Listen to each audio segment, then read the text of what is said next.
Life Management Science Labs would like to acknowledge that we live and produce this podcast on the traditional lands of the Wurundjeri people. We'd also like to acknowledge the traditional owners of the lands of our listeners and our international colleagues.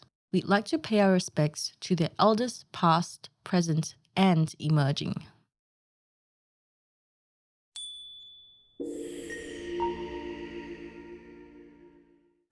Hello, everyone, and welcome to Aging Less, the Longevity Science Insights podcast produced by LMSL, the Life Management Science Labs.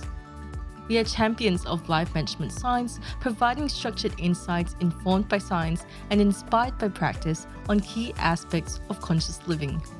Each week, we bring you scientific and practical insights on each element with the expert knowledge of professionals in the field.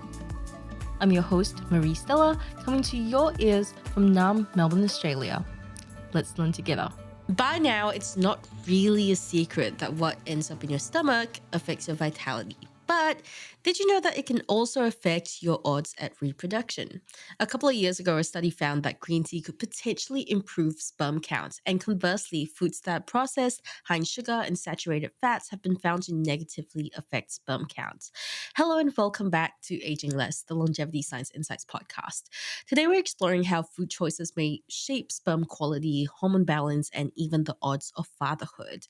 Now, don't know if this is obvious, but I am not a particular expert on testicular health. So, guiding us through this topic today is Assistant Professor of Reproductive Biology, Adam Watkins.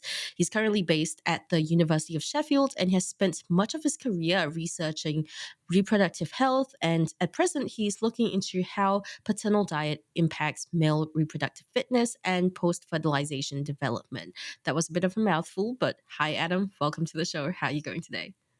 Hi, Marie. I'm good. Thank you very much for inviting me along. Yeah, I'm really keen to talk about this with you, especially because I have not much knowledge on this subject, of course, but I think it needs to be talked about a lot more, of course.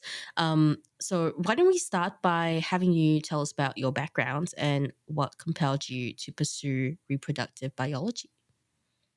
So, I've always been interested in reproduction ever since I started looking at it in more detail when I was at university many years ago. And I was fascinated by the embryo. So, this is obviously the structure that's formed when the sperm fertilizes the egg, and we get this embryo, this little ball of cells.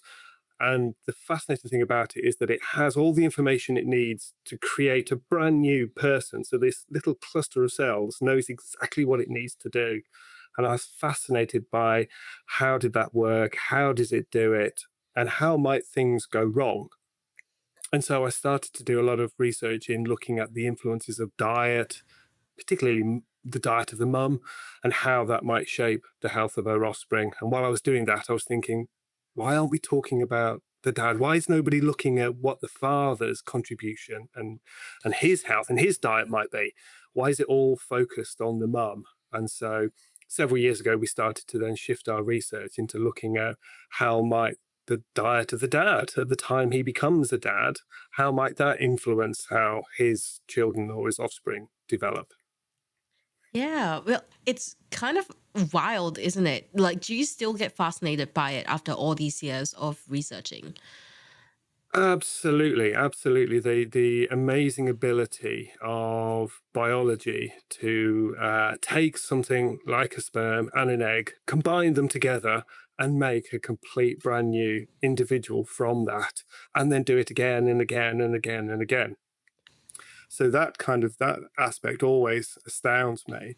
But also then as we look out at the world nowadays, as we all know, the world is changing in many, many ways. And what therefore are those impacts of that changing world and that really rapid change? Okay, for countless thousands of years, the world's been the environment and our diet have been pretty standard and really haven't changed from one year to the next. But then suddenly within the last 100 years or so, the environment's changed, the temperature, the climate change has occurred, our dietary habits have changed, our lifestyle has changed probably unrecognizably. And so all of these things are having influences on our ordinary health, Okay, we're being told that we sit down too much, we don't exercise too much, we don't eat, healthily enough. But then all those things, how do they feed into our reproductive health? And that side of things isn't really looked at that much. Yeah, well, that's actually a really good preface for our topic for the day. And I do have one more introductory question. But before that, there is something that I'm really curious about, because I, when I was in high school, there was this like huge talk about how consuming green tea will kill your sperm count. And so a lot of the boys at my high school, I'm not sure why in high school they were afraid of this already, but they were like, I can't drink green tea. It's going to kill my sperm count. But then recently, 2 years ago, there was a study released that green tea does actually improve your sperm count. But of course, there's like, differences in different participants and like bodies and stuff like that. So could you give us a little bit of insight as to what might be going on there? I think one of the good things about green tea and other kind of health foods is they have high levels of antioxidants. So we're all aware, that things like blueberries or other foods high in antioxidants are good for us because they help kind of keep our blood vessels, our heart healthy. And our sperm are equally sensitive to high levels of antioxidants. And so there's a kind of a feeling that foods or supplements high in these antioxidants might also be protective of our sperm because our sperm are passing on their DNA, and antioxidants damage our DNA. They cause breaks in our DNA. And so if that's the information you're passing on to your next generation, you want that DNA to be as intact and as perfect as it can be. And so the thought is that if we take supplements or consume foods that have these antioxidants in them, they can hopefully help protect and keep our sperm in as good a quality as we can. Right. Yeah. Thank you for that. And what have you found to be the most common misconception about male reproductive biology? I think there's still a feeling that, so we're probably all very aware that women's fertility declines quite rapidly from about the age of 35. Women go through the menopause obviously a bit later and their fertility ceases completely. So there is this natural decline in women's fertility. And the view is that for men, there is no such decline in our fertility. Once we start making sperm at puberty, we keep producing sperm until the day we die. And that is true. Okay, and a healthy man should keep producing millions and millions of sperm every single day. Um, but there is a decline in the quality of those sperm. They're not as good as they were. So the sperm of a 60-year-old man is not as good as the sperm of a 16-year-old man. Okay, and what we do know is that we're having children later. We're becoming parents older in life, and if you're older, you're typically a bit more overweight. You probably don't have as good a lifestyle. You're not as fit and as healthy, and so if men are having children later, then actually the quality of those sperm could well be declining. So I think that's probably for me one of the biggest misconceptions is that there's no influence of age on male fertility when actually there's quite a big influence. Yeah, well, thank you for sharing that. That's such a good preface for our topic for the day. But before we go further into detail, I'd love to get to know you better. So this is Have You Met Adam? And my first question for you is, what is your favorite book? My favorite book is it's actually a set of three books by an author called Justin Cronin, and they came out a few years ago, and it's kind of a post-apocalyptic vampire set of books. The Passage, the 12, and then the City of Mirrors, and it's perhaps apt from a few years ago. A virus escapes into the world and basically turns people into vampires. And then it's a story about how this all set up and then the kind of the post-apocalyptic world and how they survive in that. And I managed to get lost in that series of books quite easily. Yeah, I love any type of media that's like post-apocalyptic kind of setting. Just because it's so fascinating. Like it's kind of rooted or based in the real world in some way, but just reimagining the or like I guess you can't really reimagine it because like what imagining like what the future might be. Yeah, just incredible. And what about movies? Any that you've enjoyed recently? We don't get to, like some of your other podcasters, we don't get to see, we've got young kids, 3 young kids. So we end up watching quite a lot of what they want to watch. And quite often that's fine because, if we're watching Disney movies or they love Harry Potter, they love the Harry Potter series and they're quite enjoyable. We're quite happy to sit there. Me and my wife will quite happily watch those. I watched probably one of the ones I watched recently was Interstellar. I know it's a fairly old film, Matthew McConaughey, but I quite enjoyed that. Again, that escapism, but also in films like that, the soundtrack, because I think it's Hans Zimmer that did it, and it's just epic. I mean, the film itself, the scale of it, interstellar space is epic, but the soundtrack was also equally fantastic for me. Yeah, absolutely. My partner's favorite film is Interstellar, so I've watched it a few times, and he's absolutely gobsmacked by the soundtrack, and just yeah, he has it on his playlist and listens to it all the time. And so you mentioned that you have kids and you're currently mostly watching things that they watch as well, but at a certain age they will be in the right like developmental stage to like be trained into watching more adult films, or any plans to do that at all and transition them into more like adult kind of films. Yeah, they're starting to pick up on these themes. Our eldest daughter's 10, and so he's starting to become more interested in the things that me and my wife are watching. Obviously, we have to be careful about some of the themes that might be in there, just in case if they're not quite appropriate. But you can see that transition in her wanting to be more of the kind of the adult environment. So again, whether that's with conversations with other people or the types of things that we're watching on the TV.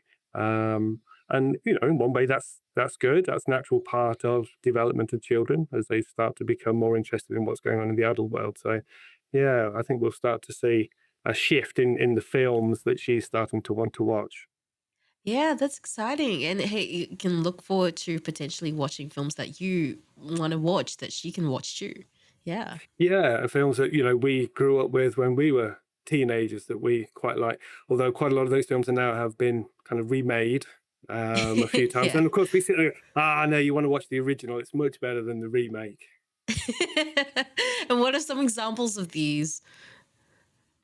I think like one of the ones my wife was saying was Freaky Friday, which again has been kind of remade. So I think the remake was Lindsay Lohan, and kind of films like that, where you look at it and you go, we need to watch the original, or some of the really older kind of Disney films as well.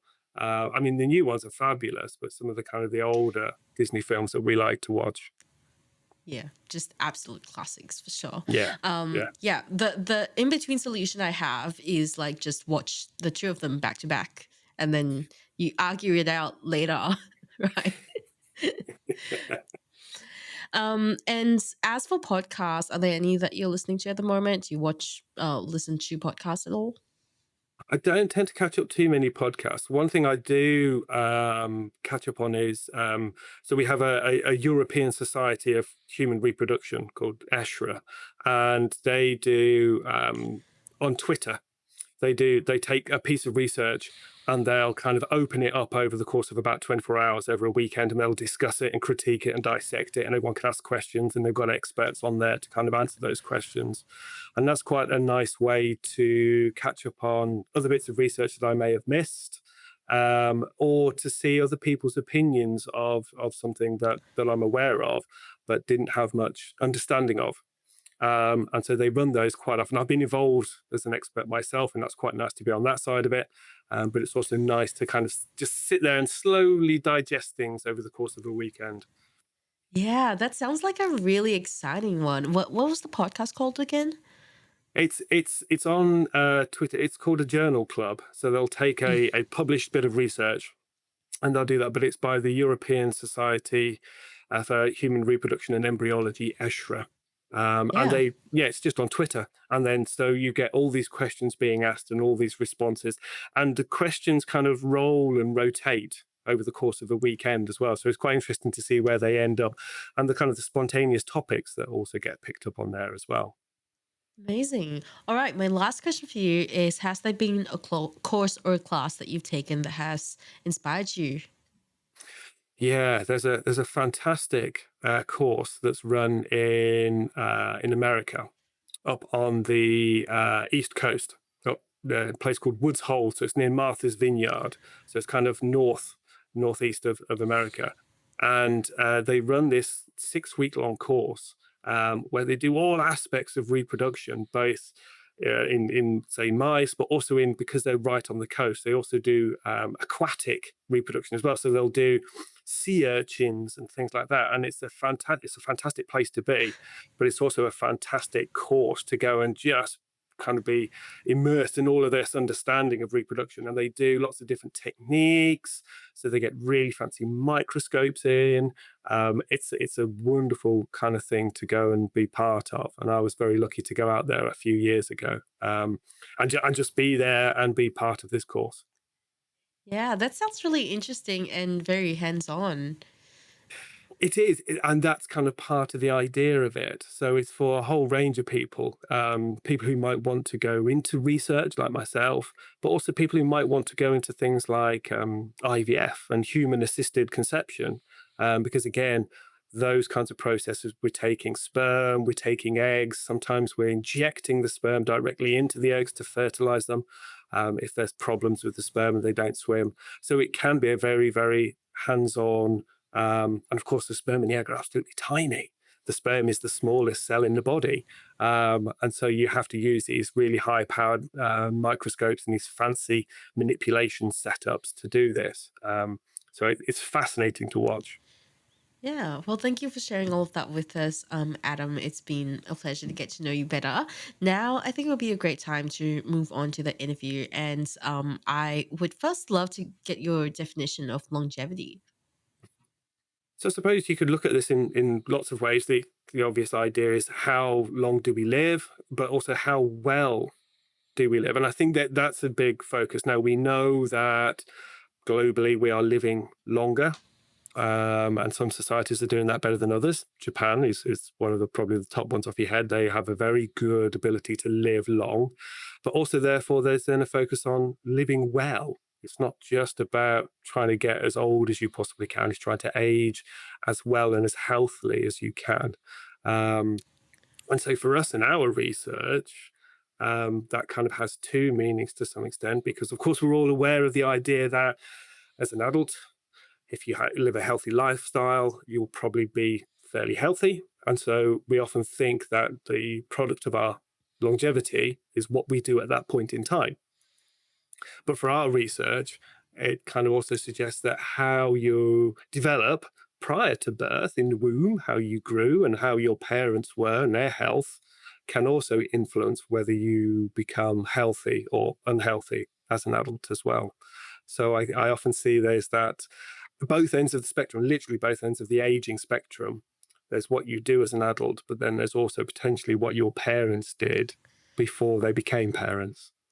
Yeah, that's really interesting. And how would you define testicles when we talk about testicular health? Not many people, like, the first thought that they think of isn't really like longevity or like living vitally in my older years. So tell us a bit about the relationship between the both of them.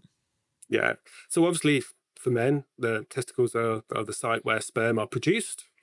Um, they're obviously contained within the scrotum that hangs outside of the body. So that's one interesting thing, because the testicles don't want to be warm. They don't want to be inside the body temperature. They like to be cool. And so there's lots of then kind of work looking at things like the impact of climate change, as I mentioned earlier. There's actually groups in Australia that are looking at heat stress and how these factors might affect testicular function. And if we keep our testicles too warm, either in things like tight underpants or if we sit down too long.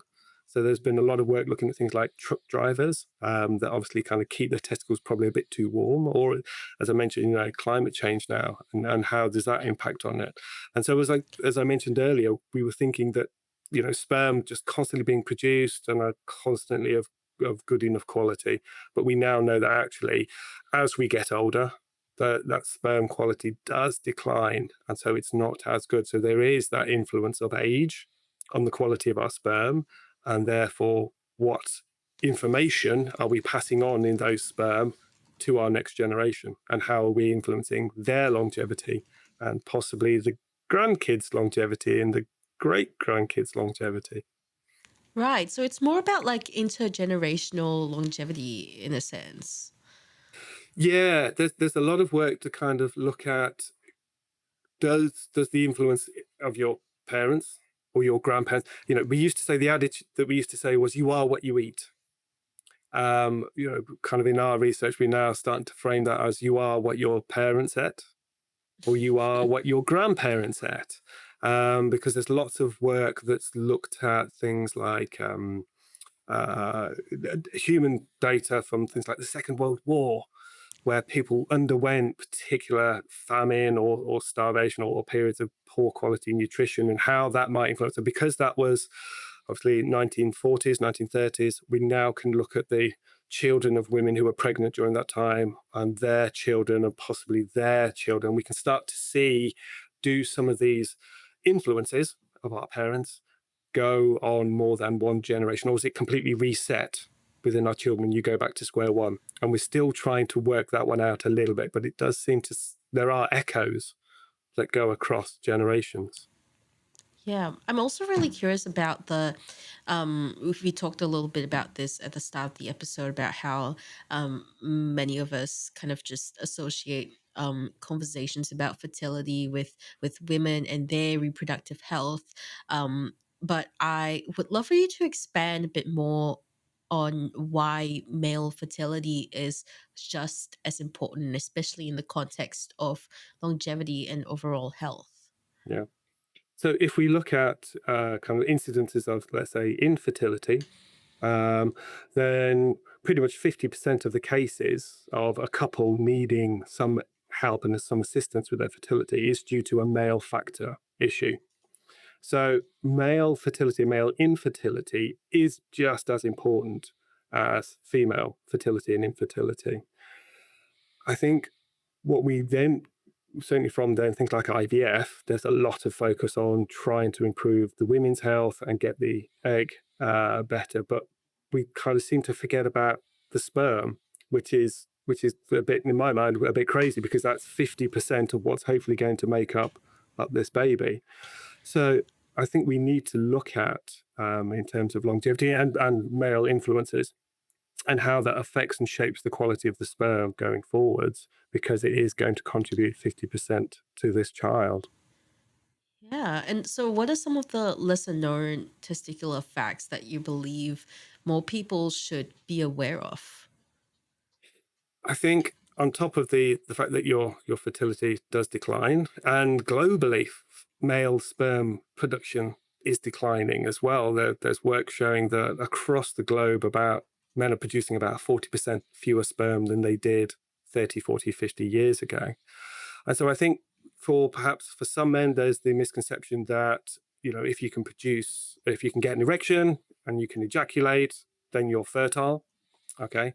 And so there's that feeling for some men that perhaps there's no issue with me, I'm perfectly fine, it must be my partner's problems. And so there's a refusal, I think, for men to address and look at their fertility or their infertility and discuss it. Okay, still seen as a very macho thing to be virile and healthy and produce lots of sperm, and I can get anyone pregnant, these kinds of things. And so it's still a bit of a barrier for men to actually open up about their fertility or their infertility. We've had a couple of comedians here in the UK, one called Rod Gilbert, who's actually gone through infertility, found out he was infertile and couldn't have children. And so he actually made a TV show charting his journey through infertility. And so I think if we can get men more interested in their fertility, I think that would be brilliant, and the health of that, because quite often for most people, your fertility is not something you think about until it doesn't work. And then you suddenly go, we can't have kids. So now what do we do? And it might be too late at that point, perhaps. Yeah, I was just thinking that one of the potential reasons that we don't really, I guess, I'm not sure about like the difference between like women and men, but I think socially, just across the board, in our younger years, we're a bit more careful about contraceptives and safe sex now, and we are kind of like in this wave of like sex education and like learning safe sex and learning like safe contraception, all that kind of stuff, that to the point where like I guess because when you're young, you're really like conscious about the fact that you financially, mentally just can't raise a child at the moment. And then, so you just constantly think about how to prevent that. And then, I think it's a little bit of a culture shock when you enter the later years and then go like, hang on, I have the opposite issue now, right? What has your experience been with that? Whether it's like secondhand or like just anecdotal. No, absolutely. As I mentioned before, we're leaving parenthood later and later globally. And in fact, there have been recent reports out for some countries that there could be a bit of an issue because we're not having enough children to replace the adults that we've got. Now, some people may go, look, the world's overpopulated with humans. We don't need to promote and persuade people to have children. And that's a topic for another podcast possibly. But yeah, a lot of people are leaving it later and later, and as you say, during school the focus is on how not to get pregnant rather than how you do actually get pregnant. And then lots of people find that when they do want to start having children, either they're in a relationship that's facilitating that, or they're financially or job or whatever else it is, and unfortunately they then can't do that. And currently about 1 in 6 couples need some help in order to get pregnant, and that number is increasing. And part of that is because perhaps, yeah, we are leaving things too late, and our environment is influencing our fertility. Um, and so it is a big shift, and it's very much there. Yeah, and you mentioned something at the start of the episode as well about how when men are in their later years, you tend to be overweight. You tend to be also like not as physically active or fit as you were when you're at the age where historically humans have been producing their offspring, right? I'm really curious to know, like, is that like correlation between like the overweight or fitness or diet factor? Um, is that directly just pure, like on its own, linked to the sperm count thing, or is it also just the age in general as well? So like for example, if you're an older man and you're not overweight, you have had a good diet for most of your life, and you've also been physically active, how much of that age factor would weigh into your sperm count? Yeah. So age on its own has an influence on sperm. So we produce fewer sperm as we get older, and more of those sperm are probably, not looking great. They're not swimming very well. So in a as I mentioned, men produce about 100 to 200 million sperm, sorry, per day. And so if you were to look at that in an ordinary ejaculate, probably about 40% of them would look okay. Which to me is mind-boggling. The vast majority of the sperm that we make are rubbish. But of course, it only takes one sperm to fertilize the egg. So there is a decline in those sperm naturally with aging.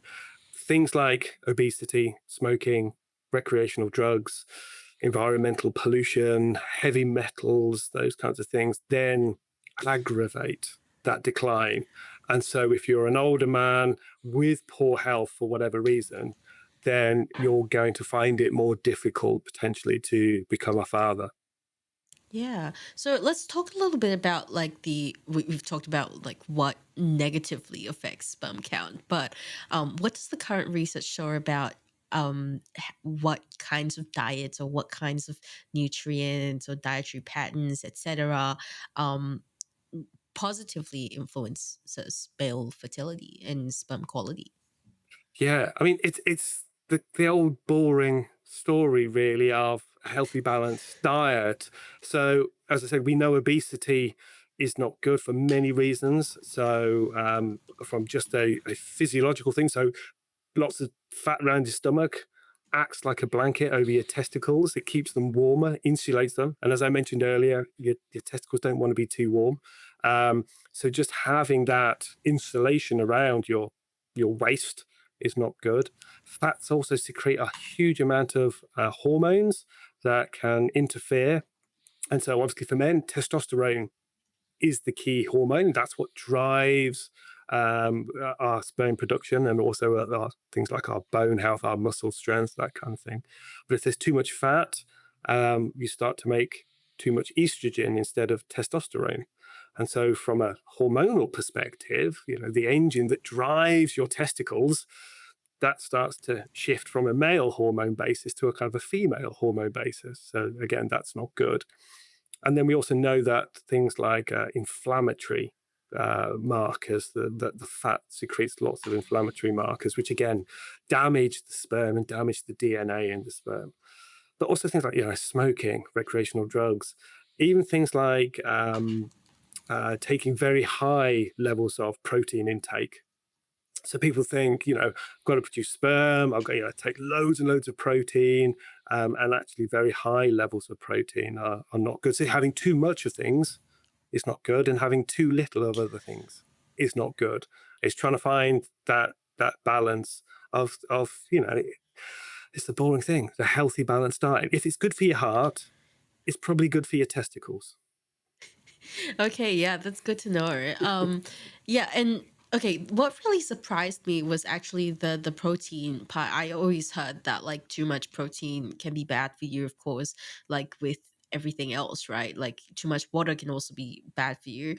But are there any other like specific like nutrients or food groups that kind of fall into that same category of like people usually think that it's good for them, they should take more of it, but it might actually hinder your sperm quality and count? I mean, yeah, what we don't yet kind of understand is things like these very high level multivitamins and things like that, which if you look on the back have, 200, 300, a couple of 1,000% your recommended daily intake.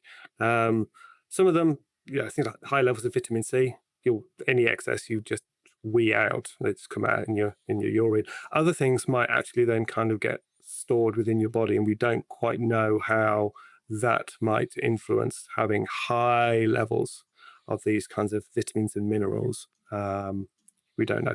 As I said, yeah, too much protein doesn't appear to be too good. Obviously, too much fat isn't too good. We need some fat, obviously, that's essential, and we need some protein, but it's trying to get it all in balance. But again, this is another area where the research has kind of fallen behind. People haven't necessarily looked at its direct influence on sperm quality quite so much. We know the kind of the global things.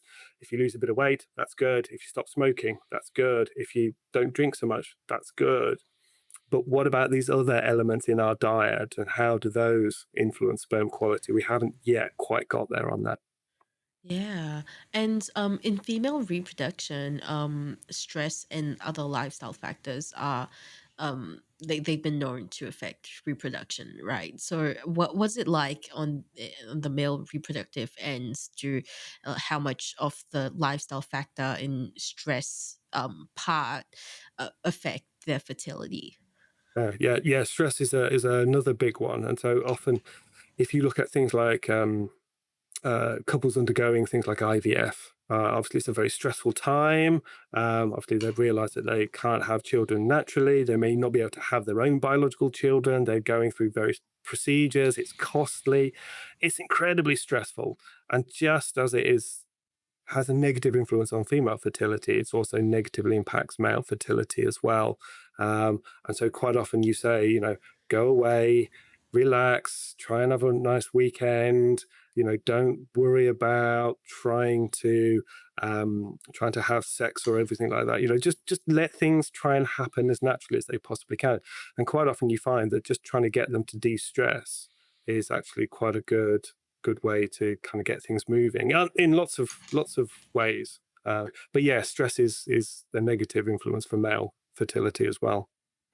Yeah. And what are some we talked a little bit about misconceptions and stuff, but I'm curious to know, with all of the quick fixes and like hacks online and things that, people might fall for, what have you seen that people tend to try and chase in order to boost their fertility, but it actually um scientifically might not be so advised?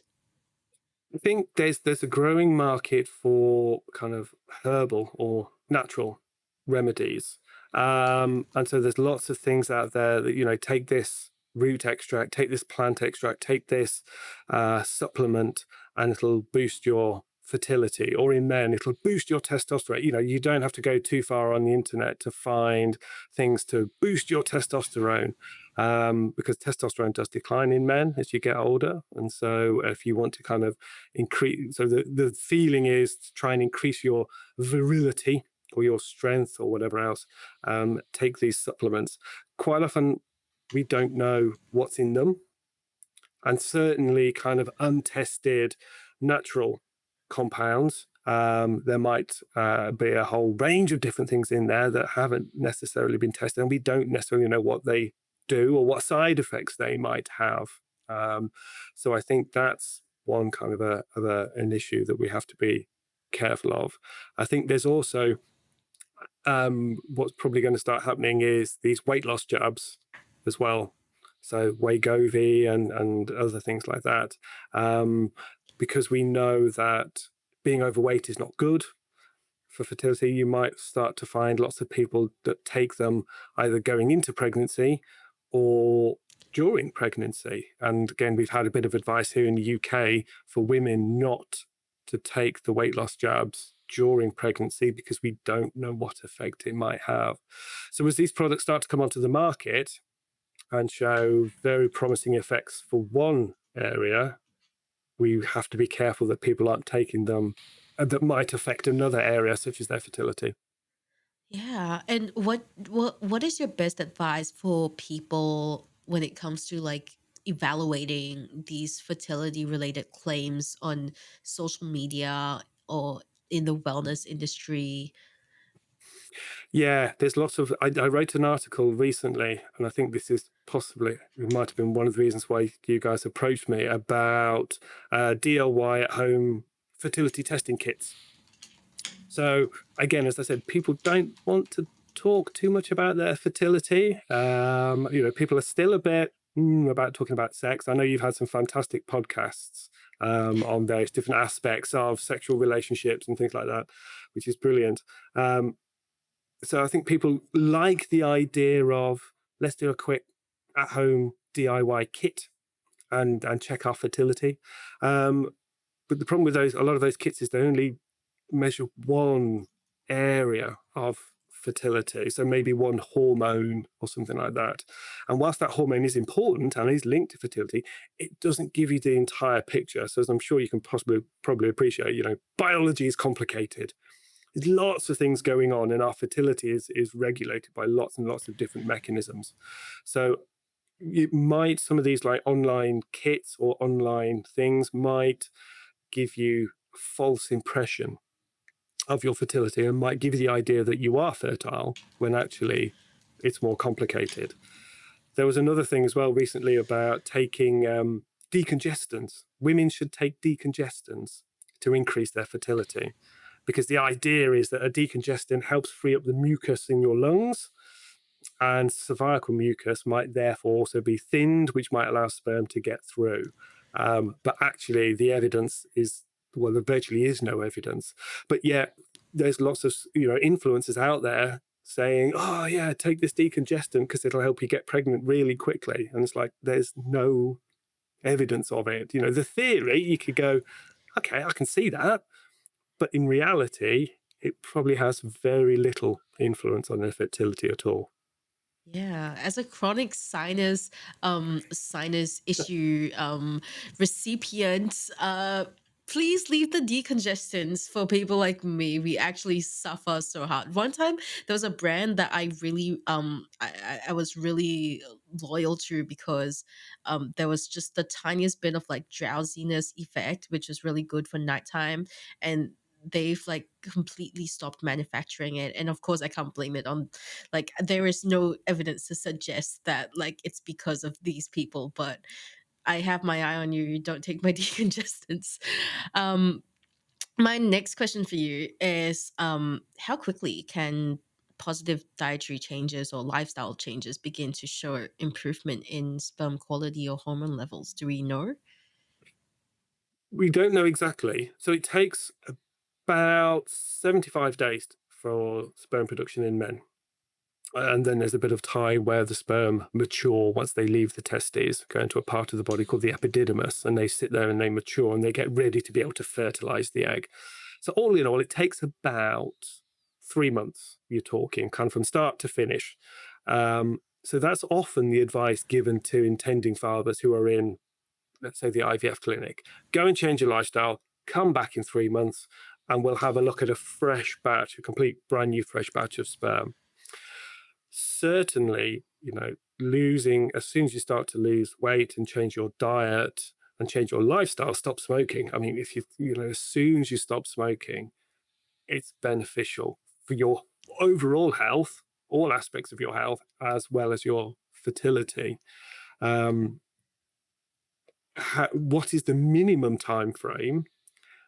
I don't know. I would, as I say, I would probably suggest that 3-month window so that you can get a complete fresh new batch of sperm produced. The advice is 6 to 3 months, and that's the same advice given to men and women.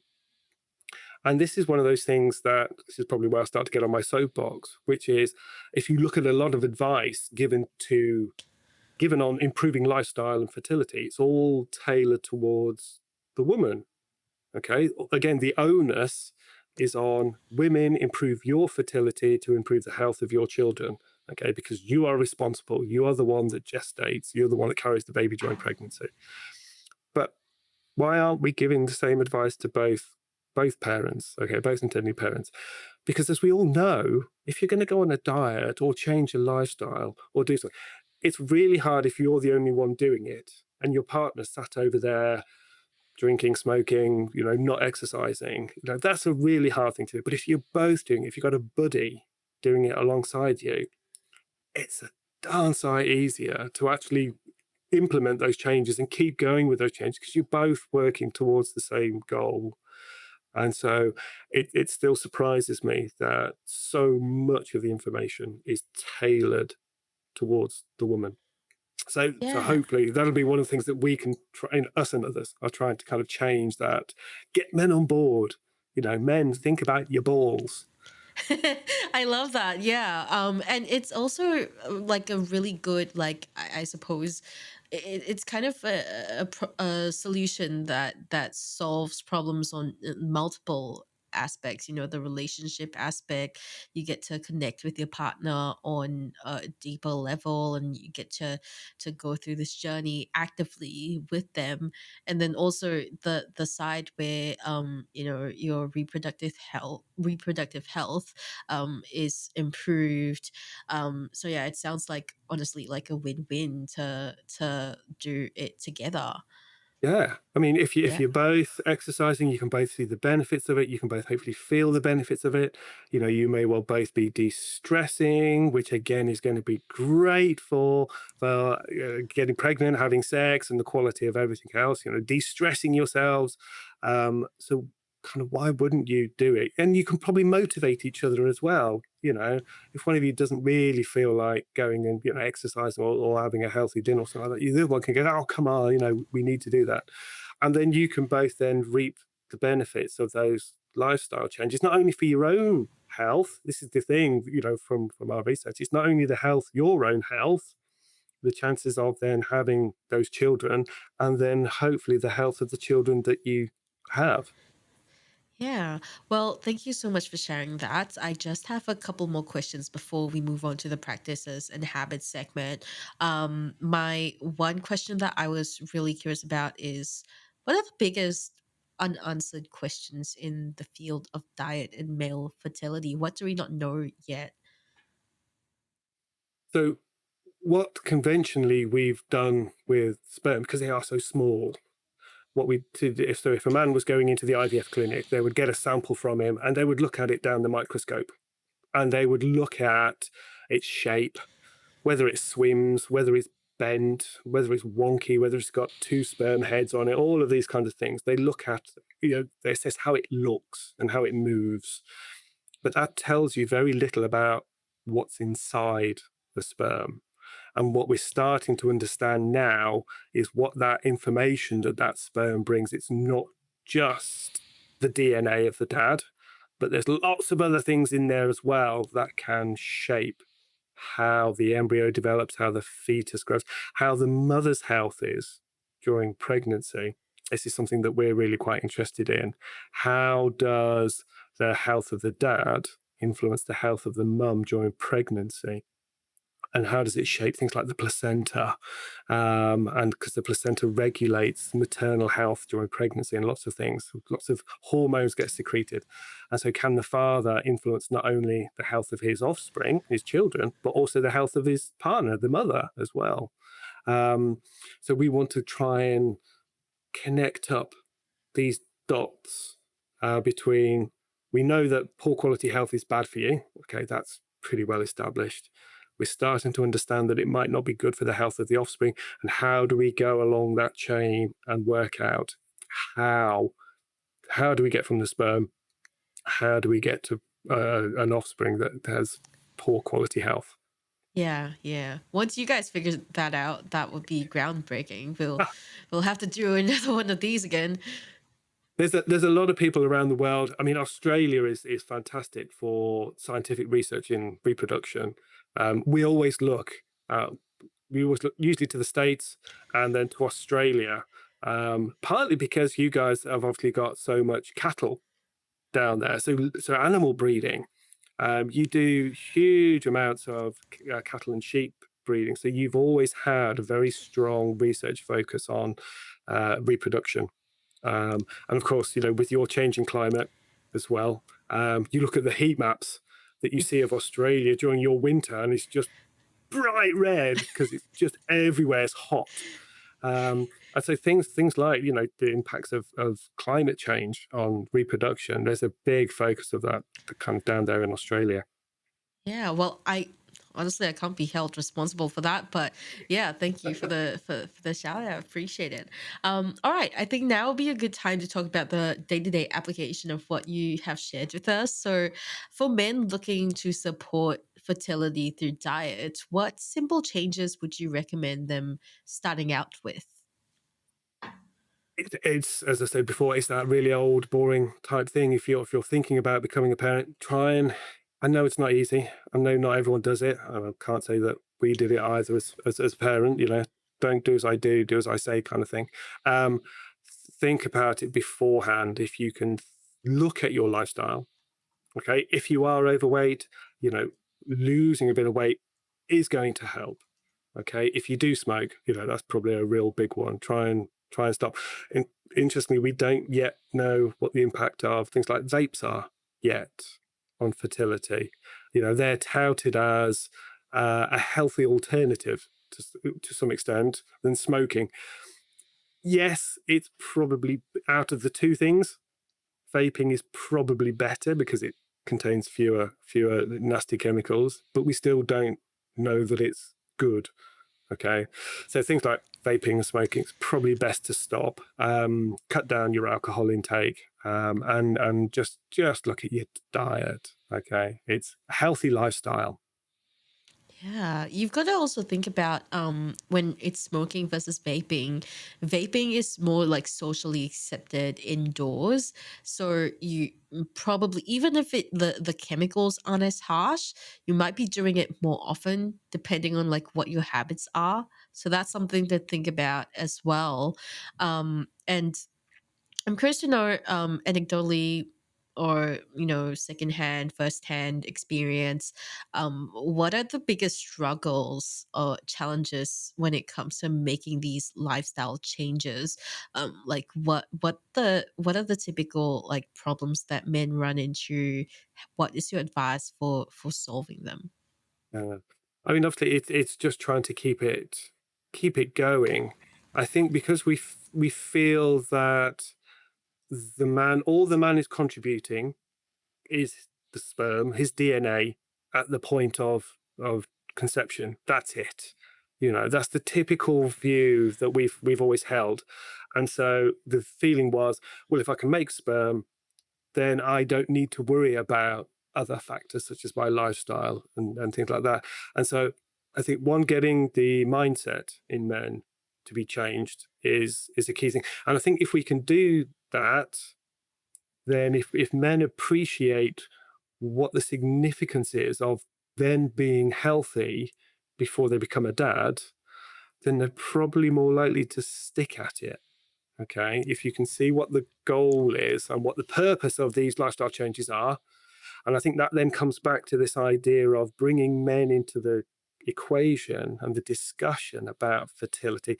One, getting men to just give a damn about their fertility, and two, understanding that they are as important in influencing the health of their baby as having a healthy mother is. And I think if we can try and get that mindset changed, we are probably well on the way to getting men to be more willing to kind of instigate those lifestyle changes. And not only for their own health, but for the health of their children. Yeah. Well, thank you so much for sharing all of your expertise with us. It's been a really, really insightful conversation, particularly for me. And yeah, I think now would be a really good time to go into the open mic segment. And this will be your chance to talk about anything that you're passionate about. And it doesn't have to be related to the topic at all, but if you'd like it to be, I'm not going to stop you. So take it away, Adam. I think if we do try and keep it on that kind of general theme of reproduction, if you're thinking about becoming parents, then do give it a bit of thought. We have to be careful because there's a lot of information out there and there's a lot of incorrect information. So I think if people are interested and want to know where to go, there's lots of kind of societies and places which have really good information on lifestyle facts. So I would kind of go to those more medical places. But also, I enjoy getting out. I enjoy being in nature. I enjoy being in the garden. I enjoy growing stuff. It's really good kind of chance to de-stress, to unwind, connect with nature to some extent. So it's good for your mental health. So again, I would recommend to people find something that you enjoy and just relax and get out and de-stress for a bit if you can, because that's probably going to have a really huge beneficial influence if you are thinking about becoming pregnant or trying to get pregnant. Yeah, Um, get some sunlight, touch some grass. Absolutely. Listen to nature, get away from it all if you can. If you can. There's a lot of research out there that even just small bits and pieces, even if you've only got a balcony and a block of flats, connecting with nature is a fantastic thing for your mental health and your physical health as well. Um, so I would highly recommend trying to do that. Yeah, great use of the open mic. Thank you so much. And if our listeners want to find out more about you and what you do, where can they go? The easiest thing, Google. I always say Google is, or probably other search engines are available. Just Google me, Adam Watkins, at University of Sheffield, and you'll pull up my webpage. I'm on X as well. I've got a X handle, which I think I've passed on to you as well, if you just search for me there. And then you can feel free to get in touch and email me directly. I'll be more than happy to chat to anyone. Fantastic. We'll leave those in the show note. Thank you everyone for tuning in. And thank you, Adam, for joining us today. We'll catch you in the next episode. You have been listening to Aging Less, the Longevity Science Insights podcast produced by LMSL, the Life Management Science Labs. More episodes are available from 10 life management perspectives and can be found by searching LMSL on Apple Podcasts, Google Podcasts, Spotify, YouTube, and other podcasting apps available on your devices. If you enjoyed this episode, please rate, share, and subscribe to our channel so that other people can find it and we can continue to provide quality content. More of our work can be found on our website at longevity.lifemanagementsciencelabs.com, where you can join our movement. I'm Marie Stella. Thanks for tuning in.